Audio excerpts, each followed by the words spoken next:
esse é o quadro Correspondente Médico e a gente lembra que você sempre pode participar aqui conosco. É só usar a hashtag Correspondente Médico lá através do nosso Twitter ou também pelo Instagram da CNN Brasil. Doutor Fernando, muito bom dia. Bom dia, Stephanie. Vamos trabalhar?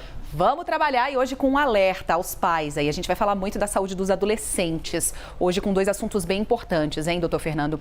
O primeiro é uma nova moda aí entre os usuários das redes sociais, especialmente essa juventude, né? Os adolescentes. A gente vai falar de drogas sonoras. É isso mesmo, hein? São sons, batidas, áudios em geral que prometem uma sensação parecida com a que as pessoas têm quando usam entorpecentes.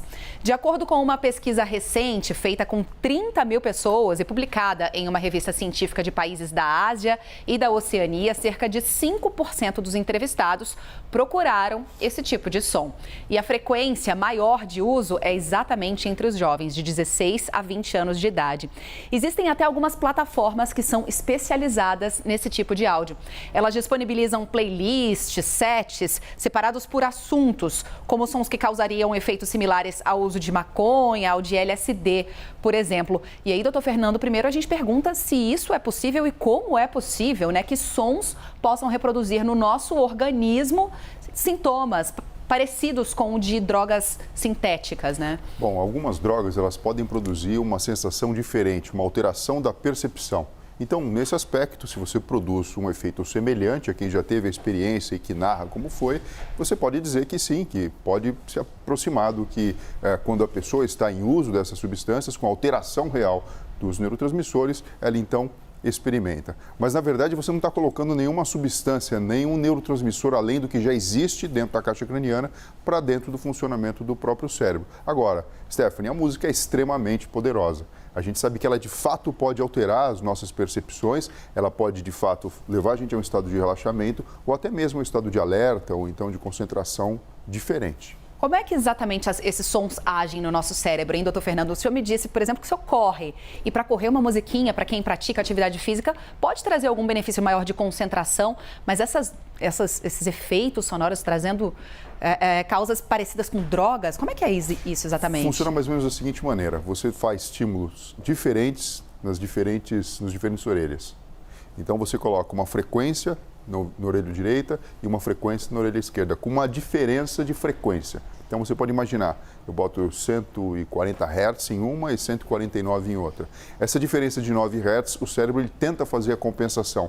E isso provocaria uma terceira sensação ou alguma coisa diferente, que faz com que você então faça essa descrição de que a percepção dentro da cabeça está diferente. Você falou da corrida. Sim, por exemplo, quando eu fiz a última São Silvestre, eu utilizei fones de ouvido e coloquei o barulho de um metrônomo, que basicamente é um marca-passo de música, para me ajudar a entrar no estado de concentração e percorrer a prova de uma forma mais eficiente. Funcionou, foi a dica de um colega que é hipnólogo, Fábio Puentes, e de fato eu utilizei. Agora, não significa que você fica alterado ou perceba um mundo totalmente diferente.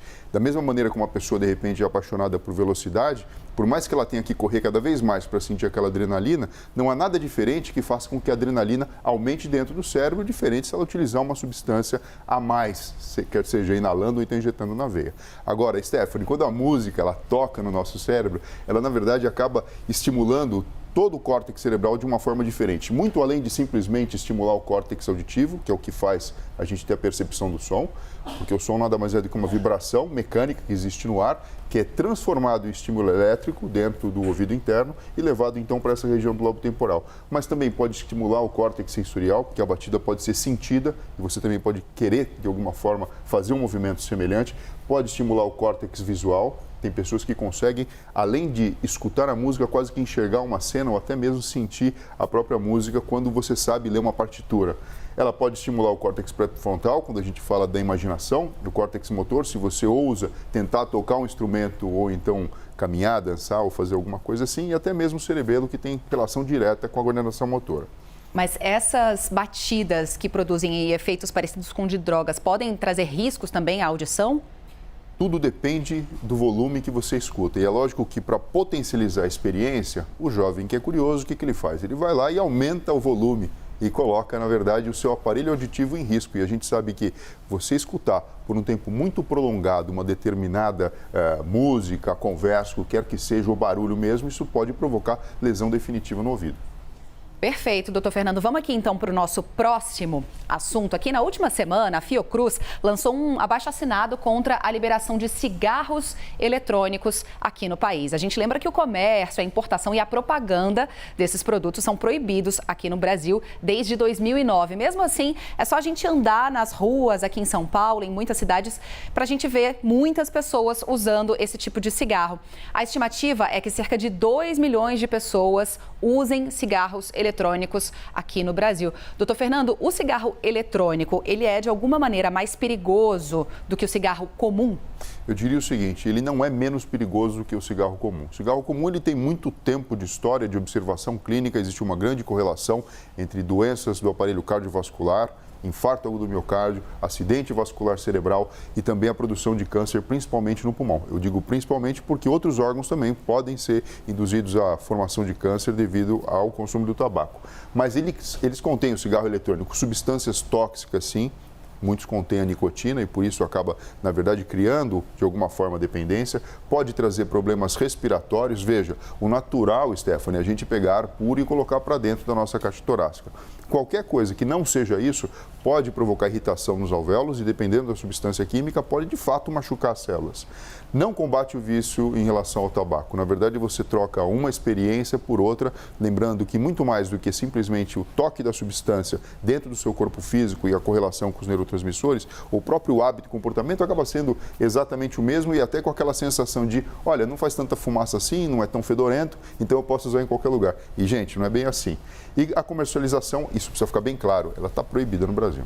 Pois é, doutor Fernando, porque muita gente acredita que como não... Isso aqui é uma substância, né? Que o pessoal coloca uma essência ali, acredita que às vezes não colocando a nicotina não tem tanto risco assim, mas qualquer coisa que a gente ingira que não seja ar puro traz riscos. Traz riscos e assim, a gente vai precisar de tempo de observação porque é algo relativamente novo. Mas, de qualquer maneira, é o tipo de pesquisa que não faz o menor sentido a gente deixar as pessoas livremente utilizando algo que a gente sabe que é nocivo para prever lá na frente se provoca um pouco mais de câncer ou não, um pouco mais de alteração endotelial e problema aos vasos ou não, se causa tanta dependência ou não, se é uma porta de entrada para outros vícios, tipo a pessoa já está fumando cigarro eletrônico, é um passinho para começar a beber em excesso uma bebida alcoólica ou, enfim, ou ter algum outro comportamento de risco. Perfeito. Doutor Fernando, quais são os impactos aí dessas substâncias no nosso pulmão, hein? O nosso pulmão ele é extremamente sensível, Stephanie. O que acontece?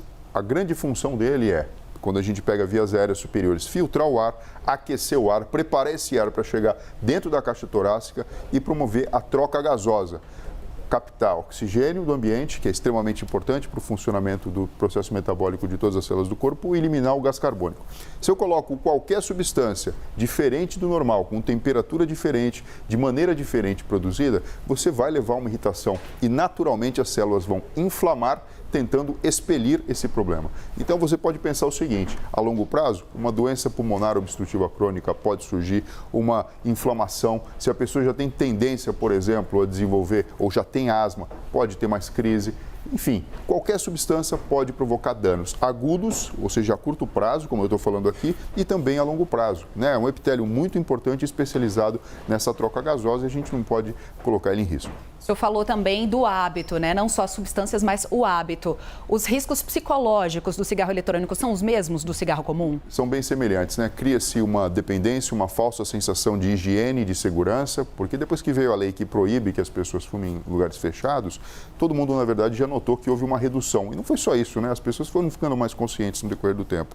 Agora, se você traz uma novidade que cheira pouco, que até tem uma essência que pode ser de odor agradável, é fácil que a pessoa utilize aquilo como uma bengala. Quando você fala de risco psicológico, sim, a pessoa acaba se apoiando em algo que não precisaria para desempenhar a sua vida de uma forma mais tranquila e até mesmo para aliviar o estresse. Então, não é legal, funciona como uma bengala psicológica e quem não está usando ainda, pelo amor de Deus, não tem por que começar. Nem experimente, né, doutor Fernando? Exatamente. Muito obrigada pela participação do senhor aqui por mais um dia. Obrigado você, viu? Pessoal, se cuidem e até breve. Este foi mais um Correspondente Médico.